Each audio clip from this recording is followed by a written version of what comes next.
Bakit ba parang ang swapang mo naman sa babae, Juanito? Hindi ka marunong makontento sa isa. Wala akong magagawa, Voylita, kung sila mismo ang lumalapit sa akin. Pinagbibigyan ko lang sila at sa'yo pa rin naman ako uuwi, mahal.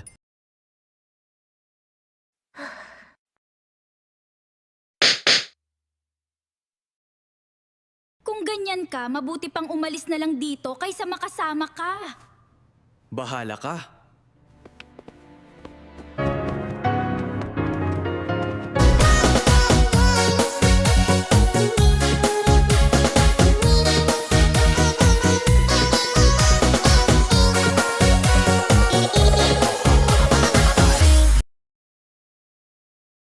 Kung ito ang kapalit ng pag-iwan ko sa kanya ay ang pagkakaroon ng peace of mind, I gladly accept it wholeheartedly. Welcome to the new chapter of my life. Girls, take note kapag nakikita mong hindi ka na pinapahalagahan, then Eve. Choose your peace mind over him, no but and no what ifs kasi di siya worth it sa kung anong kaya mong ibigay sa kanya.